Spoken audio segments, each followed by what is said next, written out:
दिव्य प्रकाश और अनंत शांति का अनुभव करें।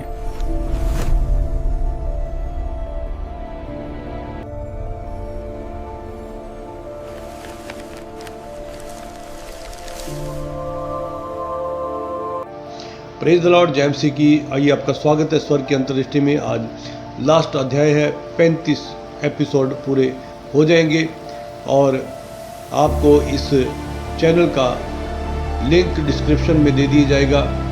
और मैं चाहता हूँ जिसने इस पूरी पुस्तक को सुनना है वो डिस्क्रिप्शन में जाके, लिंक में जाके इस चैनल पर तक पहुँच सकता है और उस चैनल की सारी वीडियोस आपके लिए बन चुकी हैं और आप जाके इस वीडियो को शेयर भी कर सकते हैं अपने मित्रों के साथ और खुद भी बार बार सुनकर परमेश्वर के दास की जो गवाहियां हैं उनके द्वारा अपने जीवन को परिवर्तित कर सकते हैं। आइए, इससे पहले कि हम आखिरी एपिसोड को पढ़ें, आइए हम परमेश्वर की आराधना करें।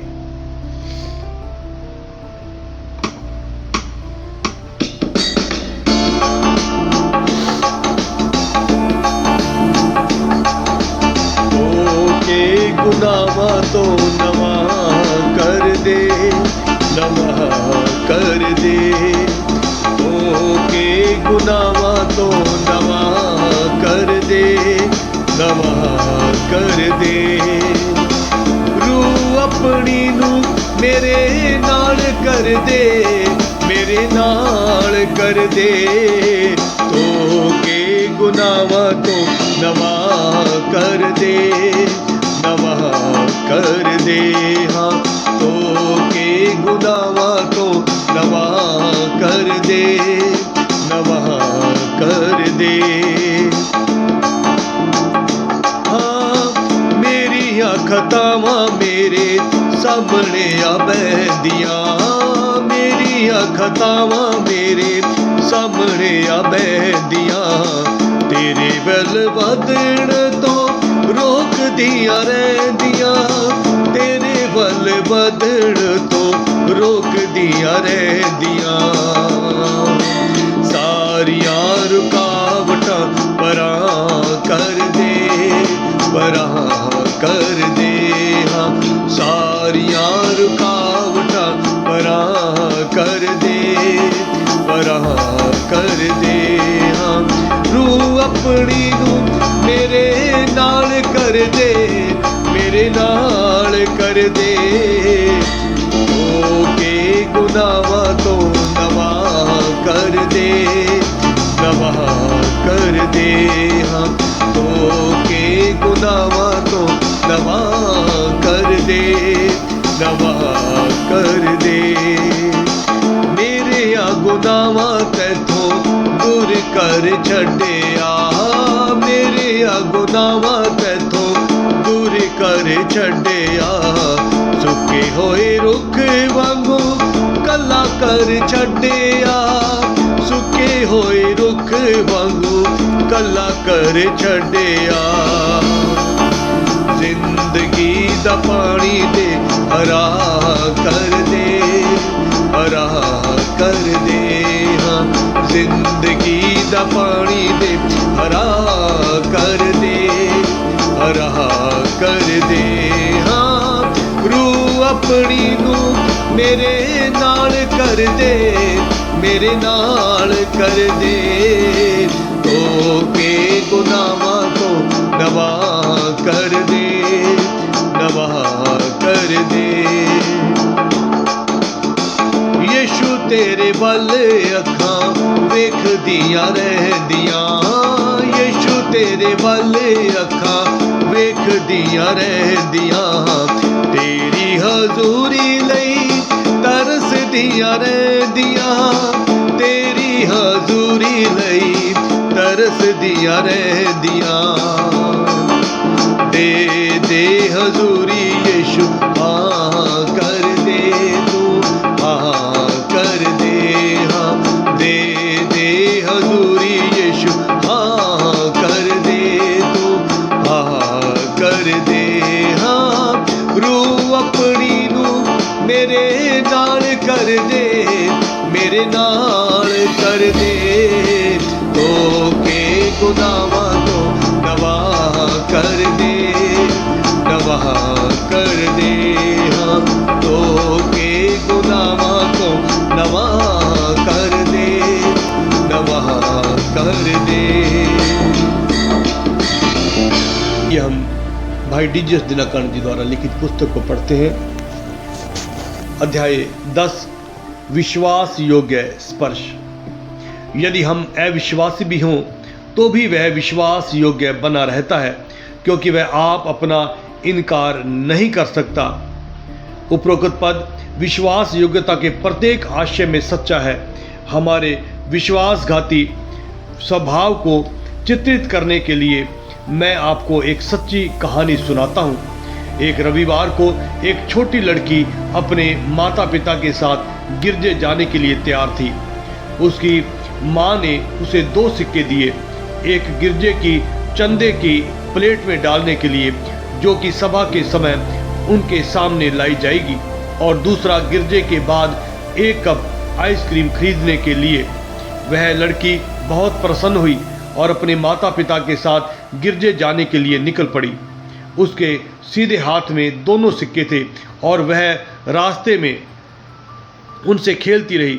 दुर्भाग्यवश जब उसे अपने माता पिता के साथ रास्ते में एक छोटी नदी के ऊपर से जाना था तो एक सिक्का उस नदी में गिरकर खो गया।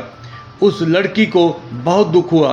उसने कहा, ओ परमेश्वर, देख, तेरा सिक्का खो गया है।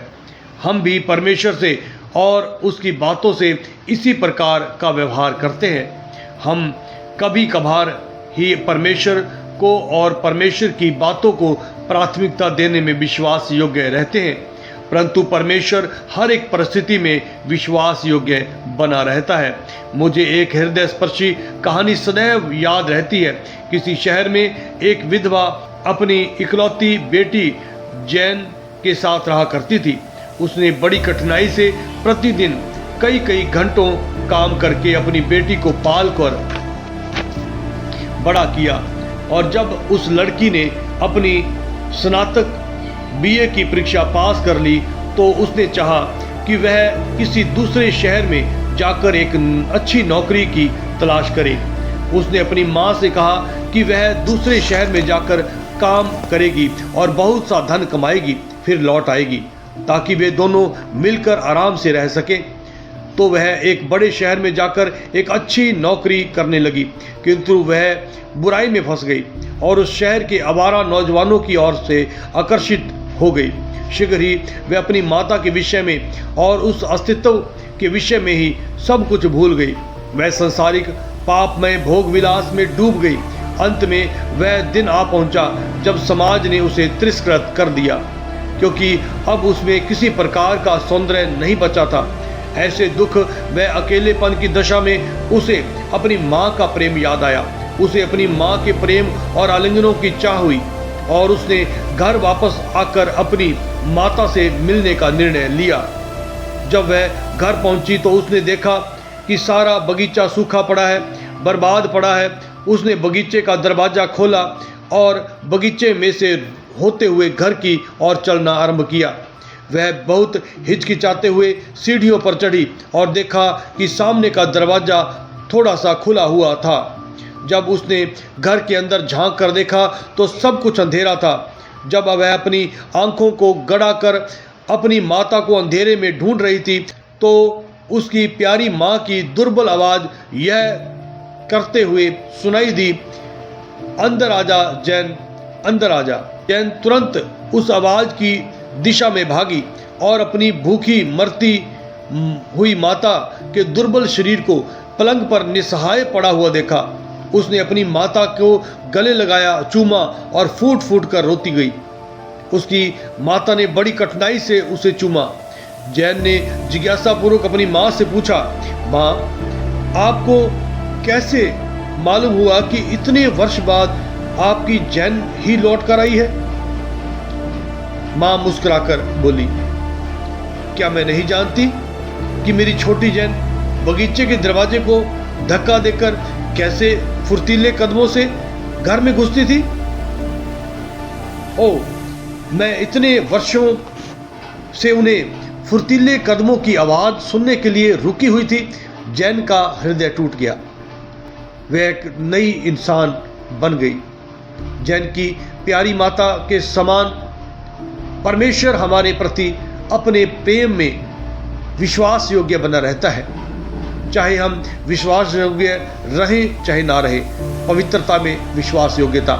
यदि हम अपने पापों को मान लें तो वह हमारे पापों को क्षमा करने और हमें सब अधर्म से शुद्ध करने में विश्वास योग्य और धर्मी है।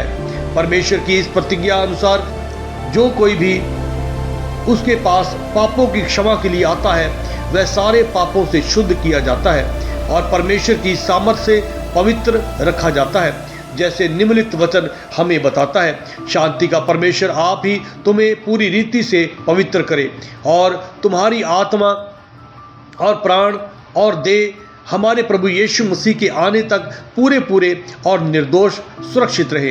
तुम्हारा बुलाने वाला सच्चा है और वह ऐसा ही करेगा।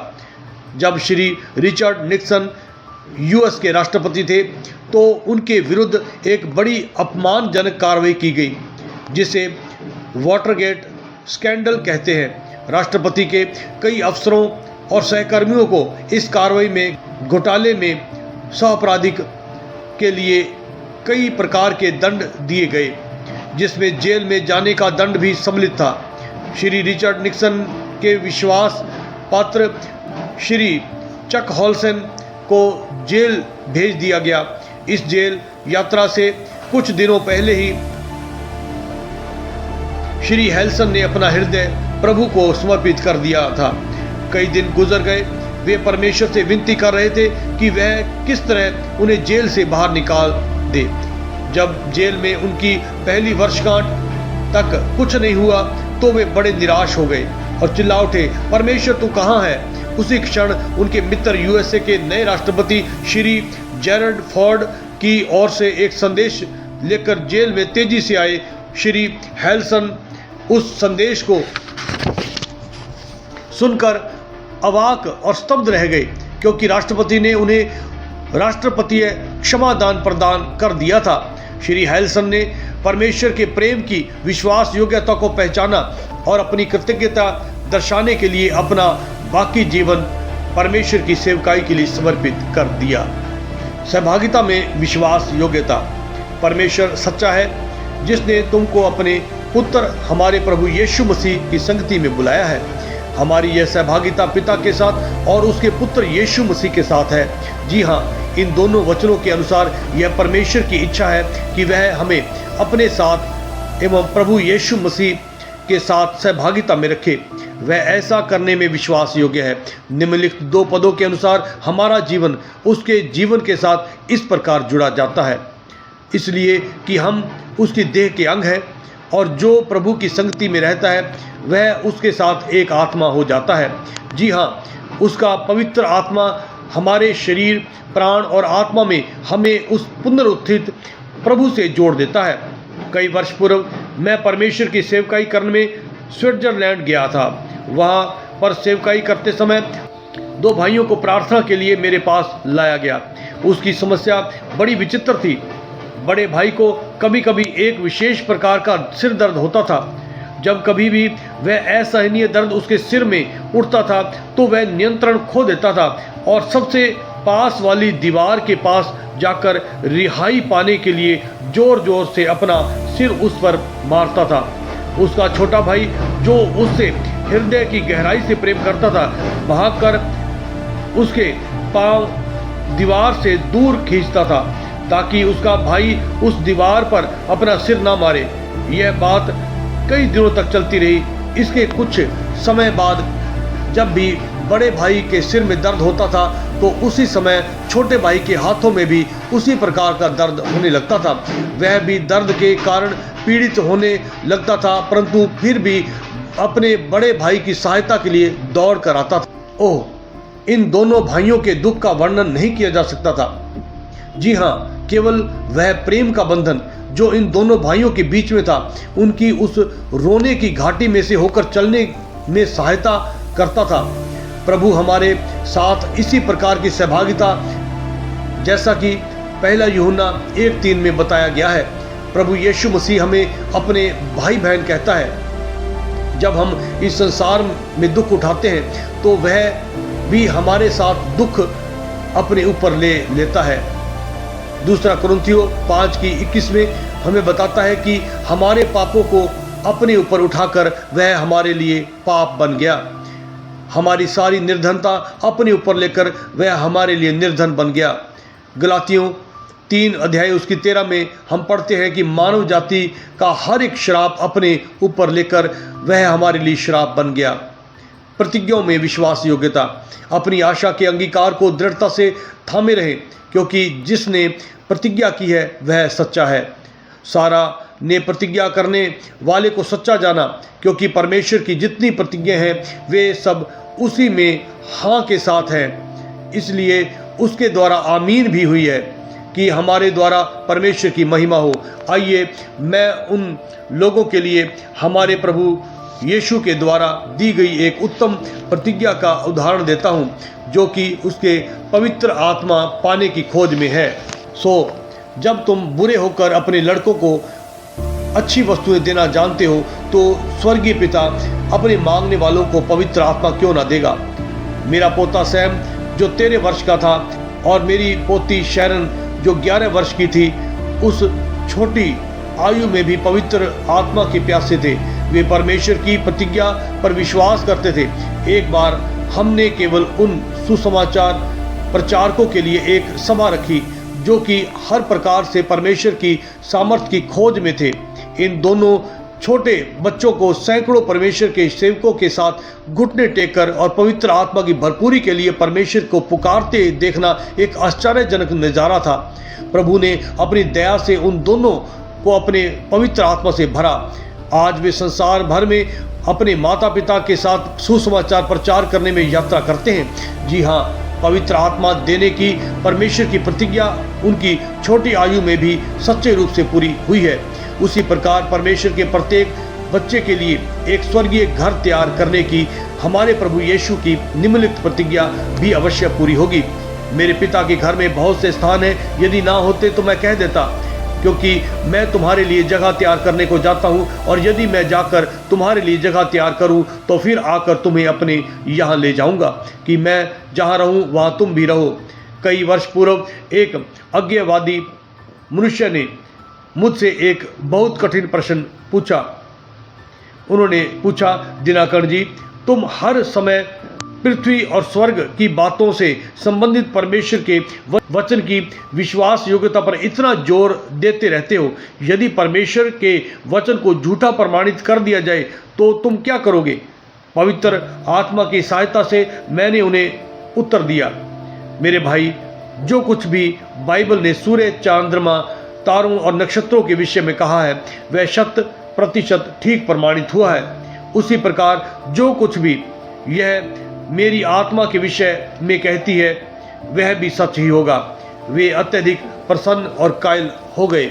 मेरे प्रिय भाई बहनों, बाइबल हमें बताती है कि एक स्वर्ग है और एक नरक भी है। स्वर्ग परमेश्वर के बच्चों के लिए तैयार किया गया है ताकि इस संसार में उनकी जीवन यात्रा समाप्त करने के बाद वे स्वर्ग में जाकर विश्राम कर सकते हैं। परमेश्वर अपने प्रस्ताव में विश्वास योग्य है। मैं आपसे निवेदन करता हूँ कि आप स्वर्ग में एक स्थान देने और परमेश्वर के साथ सदा काल के लिए रहने का अच्छा उसका प्रस्ताव स्वीकार कर लें। उसका निम्नलिखित प्रस्ताव सदैव आपके सामने प्रस्तुत है। जो प्यासा हो वह आए, और जो कोई चाहे वह जीवन का जल सेत में ले।